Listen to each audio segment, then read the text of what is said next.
नमस्कार। पाकिस्तान के लिए टीटीपी मुसीबत का दूसरा नाम बन चुका है। टीटीपी न सिर्फ पाकिस्तान को अपने हमलों से घायल कर रहा है, बल्कि वो पाकिस्तान के लिए अब एक बड़ी चुनौती भी बन गया है।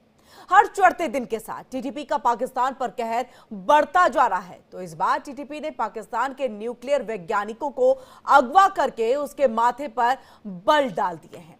टीटीपी ने दावा किया है कि न सिर्फ उसने पाकिस्तान के वैज्ञानिकों को किडनैप किया, बल्कि टीटीपी का दावा यहां तक है कि उसने पाकिस्तान के यूरेनियम को भी लूट लिया है।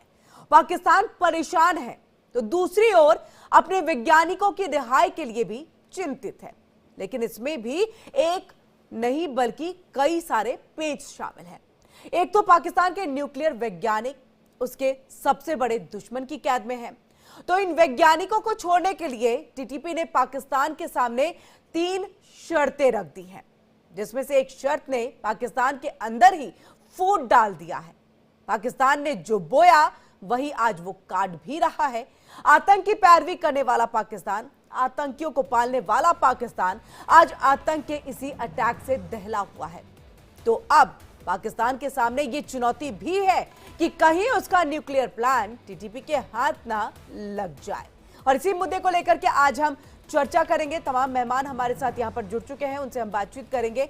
और आपको बता दें कि हमारे साथ फिलहाल जो है retired group captain UK Devnath ji, defence expert है, वो हमारे साथ जुड़ चुके हैं। बाकी मेहमानों का हम रुख करेंगे जब हमारे साथ वो जुड़ेंगे। लेकिन सबसे पहले ग्रुप कैप्टन यूके देवनाथ जी, आपका बहुत बहुत स्वागत है हमारी इस चर्चा में।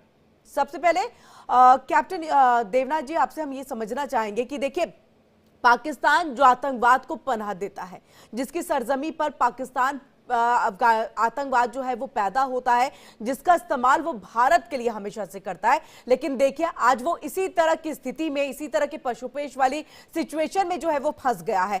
कहीं ना कहीं उसके साथ अब एक तरह से कहें कि विश्वासघात तो हुआ ही, उसके साथ साथ कहीं ना कहीं एक तरह से बेइज्जती भी जबरदस्त है कि देखिए, उनके खुद के जो वैज्ञानिक है उनको यहां पर अगवा कर लिया गया और यूरेनियम भी चुरा करके टीटीपी लेकर के चले गए। जी हाँ किरण जी, पाकिस्तान में हमेशा से ये लहर रही है, भावना रही है कि आतंकवादियों को पालना है। और पाकिस्तान सोचता है कि आतंकवादी 2 तरह के होते हैं, एक होते हैं गुड आतंकवादी, एक होते हैं बैड आतंकवादी। पाकिस्तान के हिसाब से गुड आतंकवादी वो हैं जो कि पाकिस्तान आर्मी का कहना माने, पाकिस्तान आईएसआई का कहना माने और जरूरत के मुताबिक हिंदुस्तान पर या जम्मू कश्मीर पर हमला करें, या जब आईएसआई उनको हुक्म दे तो अफगानिस्तान में रूसी फौजों के ऊपर हमला करे या अफगानिस्तान में अमेरिका की फौज के ऊपर हमला करे। ये तो पाकिस्तान के जो उनकी फौज है उसके जनरलों ने कभी नहीं सोचा होगा कि तालिबान का ही जो हिस्सा है टीटीपी, एक दिन वो पाकिस्तान को ही डसने लगेगा, काटने लगेगा। एक बात और है, टीटीपी ने बार बार कहा था कि वो पाकिस्तान को तोड़कर वहां पर ऐसा एक देश बनाना चाहते हैं जो कि मुस्लिम भावनाओं के अनुसार चले, यानी शरीयत के जो नियम है उसके अनुसार चले। और उनको मौका पाकिस्तान की फौज हमेशा देती रहती है। पाकिस्तान की फौज ने पिछले 26 दिसंबर को जो एक हमला कर दिया अफगानिस्तान पर, एयर अटैक कर दिया, उसके बाद तो अब तालिबान की काबुल सरकार भी गुस्से में है। और ये जो तालिबान का ऑफशूट है टीटीपी, इसको पूरी तरह से मदद कर रहे हैं, आर्म्स, अम्युनिशन, पैसा, फंडिंग, शेल्टर, पॉलिटिकल पैट्रोनेज सब दे रही है। अब टीटीपी के लड़ाकों ने जी परमाणु वैज्ञानिकों को और परमाणु कार्यकर्ताओं को हाईजैक कर लिया है। इससे तो दुनिया में पाकिस्तान के जो लीडरान हैं उनके होश फाख्ता हो गए हैं, क्या करें क्या करें।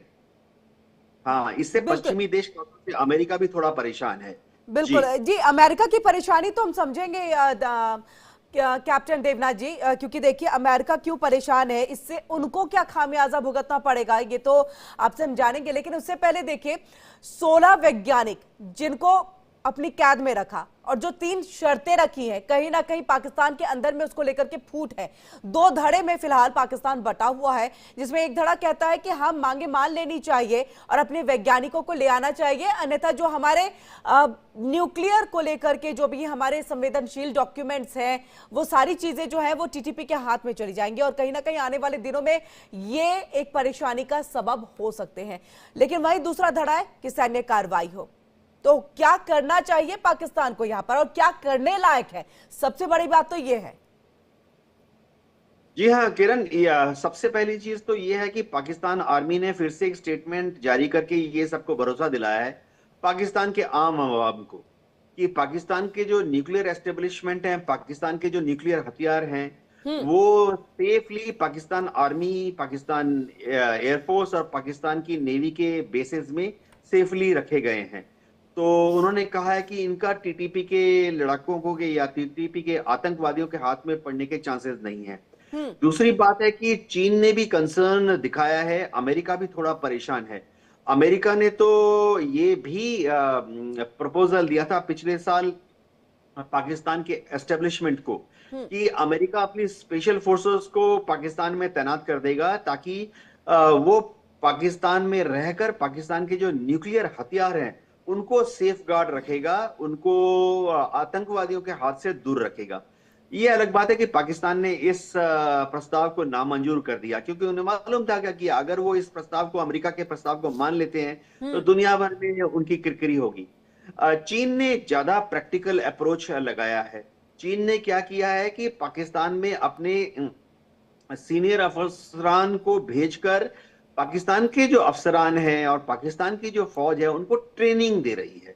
यानी चीन अपने अफसरों को या अपने पीएलए के जो कमांडोज हैं उनको डायरेक्टली इन्वॉल्व नहीं कर रहा, वो पाकिस्तान में आकर पाकिस्तान के फौजियों को ट्रेनिंग दे रहे हैं कि न्यूक्लियर एस्टेब्लिशमेंट्स की जो सुरक्षा है, जो कि जाहिर बात है खास ट्रेनिंग की जरूरत पड़ती है, वो कैसे की जाए। तो पाकिस्तान इस वक्त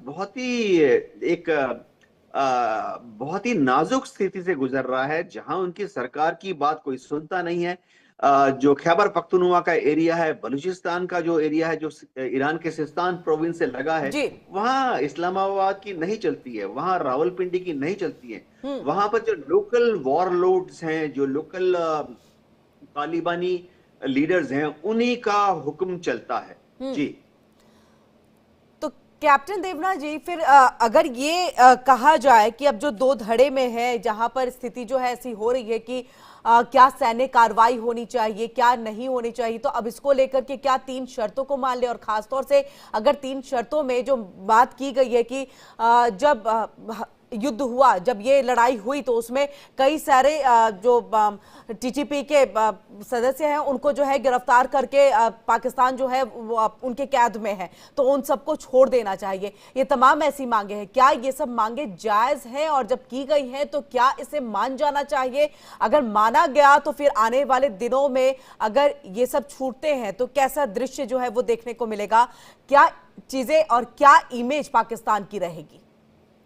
हाँ किरण, ये समझने वाली बात है कि जो पाकिस्तान में जो एक्सट्रीम बहादुर लोग हैं, जो कि बोल रहे हैं कि तुरंत टीडीपी के ऊपर हमला करके इनको छुड़ा लेना चाहिए वैज्ञानिकों को, वो जाहिर बात है कि जोश से बात कर रहे हैं और होश से बात नहीं कर रहे हैं। क्या होता है कि किसी भी आतंकवादी संगठन में जब उन्होंने इनको किडनैप कर लिया है, इनके न्यूक्लियर साइंटिस्ट को और न्यूक्लियर वर्कर्स को, तो जाहिर बात है कि अगर पाकिस्तान की फौज अपने स्पेशल फोर्सेस को वहां भेजेगी और इन पर हमला करने की कोशिश करेगी और रेस्क्यू करने की कोशिश करेगी, तो आतंकवादी संगठनों में ना सिर्फ पाकिस्तान, दुनिया के किसी भी कोनों में 2 या 4 कम उम्र के टीनेजर आतंकवादियों को, जिनकी उम्र 14 साल, 16 साल, 18 साल हो जाती है, उनके हाथ में AK-47 M4 दे देते हैं कि जैसे ही खतरा हो तो इन वैज्ञानिकों को शूट डाउन करो, इन जो बंधक बनाए हुए हैं इनको मार डालो। तो अगर ये डायरेक्ट हमला करते हैं, वो तो मेरे ख्याल से बेवकूफी का एक मंजर फिर से सामने हो जाएगा। लेकिन हाँ, पाकिस्तान की एस्टेब्लिशमेंट को बिहाइंड द बैक इनसे बात करनी पड़ेगी। जो मध्यस्थ लोग हैं, मेडिएटर्स हैं, उनके थ्रू बातचीत करके एक बीच का रास्ता निकालना पड़ेगा, ताकि एक एक करके ये छूट भी जाएं और इनकी कुछ छोटी मोटी मांगे जो हैं वो मान भी ली जाए। ठीक है, हमारे साथ यहाँ पर अहमद अयूब मिर्जा जी हैं, एक्टिविस्ट है पीओके के, वो भी हमारे साथ जुड़ चुके हैं। अहमद जी, अमजद जी माफ कीजिएगा, आपका बहुत बहुत स्वागत है हमारी इस चर्चा में। जी अमजद जी, सबसे पहले तो अनम्यूट करिएगा जी। और ये देखिए, किस तरह से उस दिन जब आप हमारे साथ जुड़े भी थे, हमारे साथ हाँ, बातचीत म्यूट है। कर भी रहे थे, जी जी अमजद जी जुड़े भी थे, तो उस वक्त हमने जो पीओके के पीएम है, जो उन्होंने गीदड़ भभकी दी थी, जो कहा था कि भारत में जिहाद करेंगे और जिहाद का नारा भी लगवाया था। अब देखिए पाकिस्तान खुद अपने ही 16 से 18 वैज्ञानिकों को नहीं बचा पाया और कहीं ना कहीं एक तरह से कहें तो वो घिर चुका है टीटीपी के लिए और घुटनों पे आ चुका है। जिस तरह की शर्तें रखी गई है, अगर माने तो भी घुटनों पे है, ना माने तो सैन्य कार्रवाई, जिस तरह से अभी देवनाथ जी ने भी कहा है कि देखिए वो तो संभव नहीं है, अगर डायरेक्ट सैन्य कार्रवाई करता है पाकिस्तान तो मुश्किल में वही खुद पड़ेगा। जी बिल्कुल सही फरमा रही हैं आप किरण जी, ये देवनाथ जी ने बड़ी अच्छी गुफ्तगू की है। मेरा एक सवाल है जी कि इतनी सेंसिटिव जगह जहां से यूरेनियम की माइनिंग हो रही है, ऑब्वियसली फौज के कंट्रोल में है वो माइन, और पाकिस्तानी रेंजर्स के कंट्रोल में है, एफसी के कंट्रोल में है। मुझे ये बताइए, एक गोली नहीं चली वहां पे, सिक्योरिटी नेट को कैसे ब्रीच किया गया without the involvement of the Pakistan army personnel stationed at that particular mine? It's bloody possible. ये हो ही नहीं सकता कि ये कार्रवाई पाकिस्तानी फौज के किसी एक सेक्शन की आशीर्वाद के खिलाफ किया गया हो या उसके बगैर किया गया हो। मेरा ये सवाल है कैसे ये हो गया। वो वहां चले भी गए, उन्होंने 18 या 16 जो इंजीनियर थे उनको इकट्ठा किया, उनको अपनी अपनी गाड़ियों में बिठाया, उसके बाद बड़े आराम से उनकी जो वहां पार्क हुई हुई कार थी उनको कहते हैं आग भी लगा दी, और वहां से चाय पी के सलूट करके इनको वहां से ले गए। और ले जाने का जो रास्ता है, जाहिर है इमरजेंसी बटन्स होते हैं, वॉकी टॉकीज होती हैं, वायरलेस होता है जिसपे बताया जाता है ये घटना हो गई है, फलानी जगह नाकाबंदी कर दें, फलाना रोड बंद कर दें। ये कोई ऐसा वाकया नहीं हुआ जब तक के उनका वीडियो बना के वो सामने नहीं लाया गया कि जी हमें उठा के ले गए। तब तक पाकिस्तान को पता ही नहीं चला, उनके घर में देखिए किस तरह से उनकी बेइज्जती हो गई। देखिए पता तो नहीं चला, लेकिन मेरा जो सवाल है वो ये है, how come without firing a single bullet this operation was conducted so successfully by the Tehreek Taliban Pakistan? मुझे तो ये शक है कि ये जो यूरेनियम कह रहे हैं ना वहां से चोरी किया गया है, वहां से कैसे ले गए यूरेनियम? कोई ऐसे कोई सेब है या कोई केले हैं या कोई मिठाई है जो लिफाफे में डाली और ले गए, या जेब में रखी और ले गए?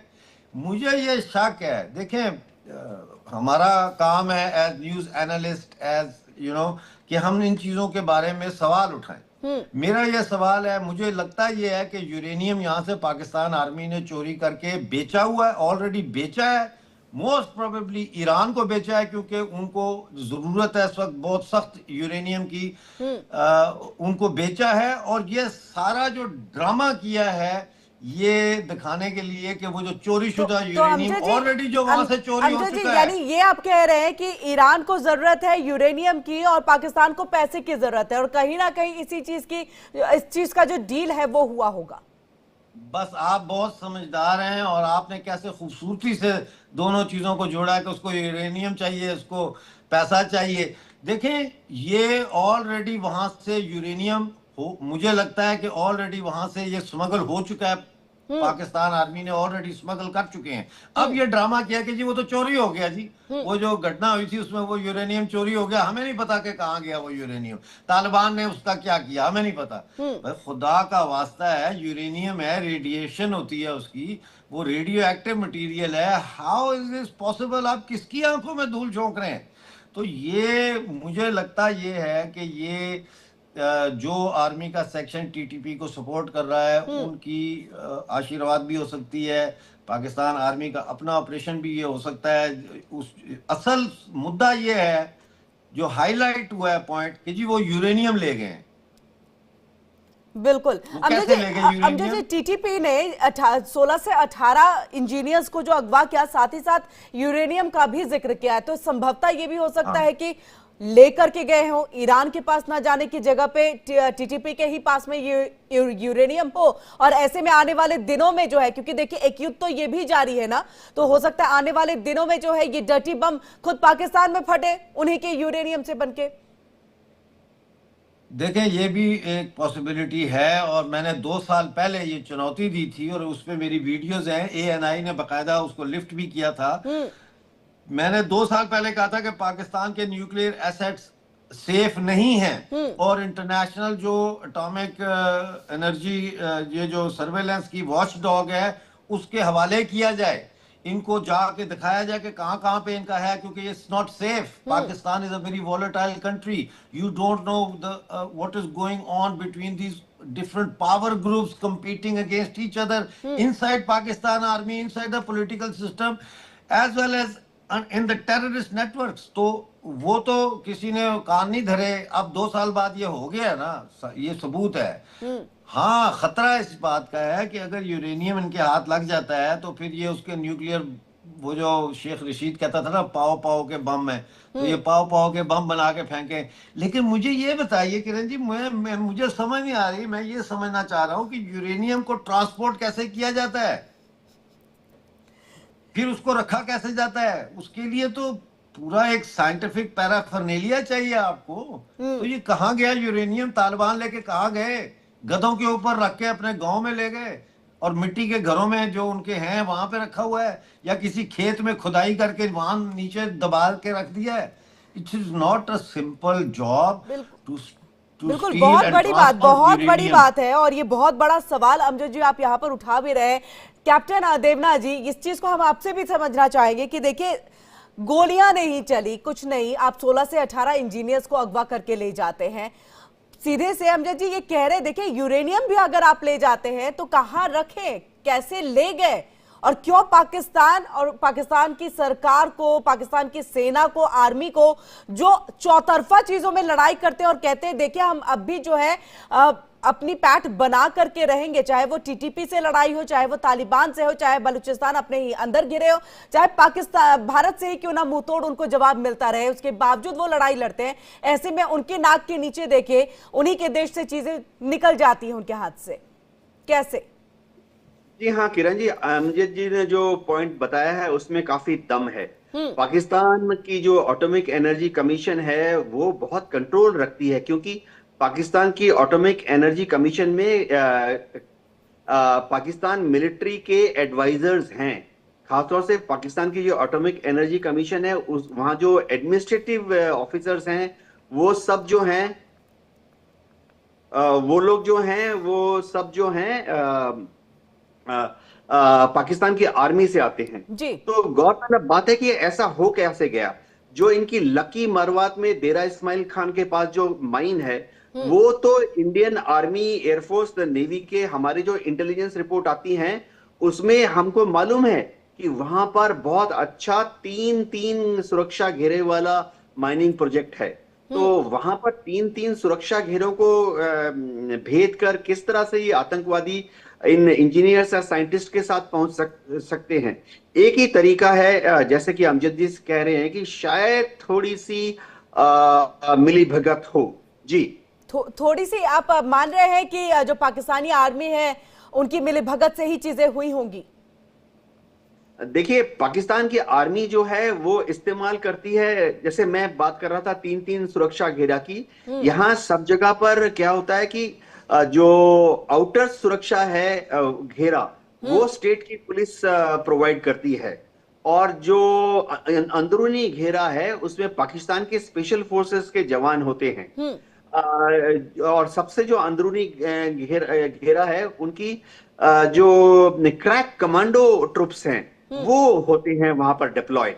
तो जितने एक्सेस गेट्स हैं ये सब बहुत दूर दराज के क्षेत्र हैं, जितने एक्सेस गेट्स हैं वहां पर जो सड़कें हैं, कंट्रोल नाके बने हुए हैं, सब पर उनकी एफसी फ्रंटियर कांस्टेबल के जवान जो हैं वो पहरेदारी करते हैं।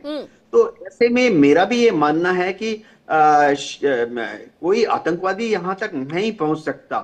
शायद बिल्कुल, कहते ना यानी कि हिंदू में। यानी कि आप भी इससे बिल्कुल इत्तेफाक रख रहे हैं, अग्री हो रहे हैं कि कहीं ना कहीं मिलीभगत है, और संभवतः ये चांसेस है भी, क्योंकि देखिए बिना मिलीभगत के चांस हो ही नहीं सकता कि आप 3 लेयर की सुरक्षा भेद करके वहां पर इस तरह से जो है यूरेनियम के साथ साथ आप साइंटिस्ट को लेकर के निकल जाए। इसके साथ कैप्टन देवनाथ जी, आप कह रहे थे कि अमेरिका भी कहीं ना कहीं चिंतित है, इस पर जल्दी से जवाब दीजिएगा तो मैं अमजद जी के पास जाऊंगी फिर। जी हाँ, अमेरिका चिंतित इसलिए है कि ऐसा ना हो कि कोई यूरेनियम मटेरियल या फुल्ली मेड अप बॉम्ब, चाहे पाव पाव वाला बॉम्ब ही हो, आतंकवादी के हाथ में ना आ जाए।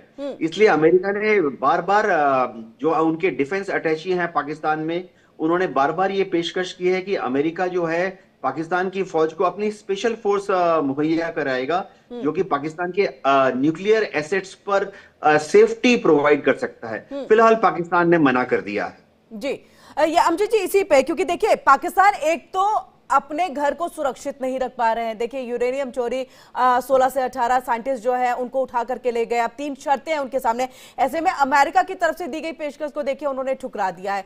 क्या अपने आप को बहुत तुर्रम खां समझ करके बैठे हैं पाकिस्तान? नहीं नहीं नहीं, तुरंत खान नहीं समझ के बैठे। चोर की दाढ़ी में तिनका, ये चोर हैं। इनको ये कैसे इजाजत दे सकते हैं अमेरिकन को कि वो आए और वो इनको सुरक्षित रखें, माइंस को और इन न्यूक्लियर इंस्टॉलेशंस को। वो तो पता लग जाएगा कि ये पैसे के लिए कुछ भी कर सकते हैं। ये कुछ भी कर सकते हैं। आप सोचिए अफगान वॉर में इन्होंने जो इनके जनरल अब्दुल रहमान थे, उन्होंने उनके अकाउंट स्विट्जरलैंड में निकले हैं, hundreds of millions of dollars उसमें पड़े हुए थे उनके बेटे के नाम और उनके उसके नाम। ये पिछले साल की स्टोरी ब्रेक हुई थी। फिर आप ये देखिए कि जो स्टिंगर मिसाइल अमेरिकन ने दिए थे अफगान मुजाहिदीन को रूस के खिलाफ लड़ने के लिए, वो स्टिंगर मिसाइल ओजरी कैंप में पड़े हुए थे, पिंडी में, रावलपिंडी में। और आपको याद होगा कि 20 साल पहले, 25 साल बल्कि 30 साल पहले ओजरी कैंप में धमाका हुआ था, जिसमें शायद खाकान अब्बासी जो एक्स प्राइम मिनिस्टर हैं, इनके फादर भी मारे गए थे। और पूरे मिसाइल्स, पूरे इस्लामाबाद और पूरे रावलपिंडी पे मिसाइल्स की बारिश हो गई थी। वो भी पाकिस्तान आर्मी ने खुद उस डिपो में जो है वो धमाका करवाया था, ताकि पता ना चले कि कितना यहाँ पे हमने स्टॉक किया हुआ है और कितना चोरी किया हुआ है। ये बड़े चोर हैं। बिल्कुल अमजद जी, बहुत जल्दी से, बिल्कुल अमजद जी बहुत जल्दी से बताइएगा कि अब पाकिस्तान के पास ऑप्शन क्या बच रहा है? क्या मानेंगे बात या नहीं मानेंगे बात? करना क्या है, कर क्या पाएंगे? किसकी बात कि टीटीपी ने जो डिमांड रखी है उनकी शर्तों को वो मान लेंगे? नहीं मान सकते ना, वो डिमांड सब ढकोसला है, सब ढकोसला है। आप मुझे बताएं, टीटीपी और अफगान जो तालिबान है पाकिस्तान के खिलाफ, पाकिस्तान की धरती के अंदर बैठे लड़ रहे हैं उनके खिलाफ, तो पाकिस्तान आर्मी कैसे जंग बंद करेगी उनके साथ? जंग बंद का मतलब यही है ना कि सरेंडर करो, इंस्ट्रूमेंट ऑफ सरेंडर पे साइन करो। तो ये सब ड्रामेबाजी है, ना 9 मन तेल होगा ना राधा नाचेगी वाली कहानी है। ये यूरेनियम की स्मगलिंग, इसके ऊपर कमीशन बनना चाहिए इंटरनेशनल। और ये मैं मजाक नहीं कर रहा आपसे, या मैं कोई यहाँ पे सनसनी नहीं फैला रहा। मैं ये परेशान हूँ इस बात से कि ये यूरेनियम चोरी नहीं हुआ, ये ऑलरेडी वहां से स्मगल हो चुका है, और ईरान पहुंच चुका है। इसके ऊपर इंटरनेशनल कमीशन बैठे। जी बिल्कुल, बहुत बहुत शुक्रिया आप दोनों का। ये कैप्टन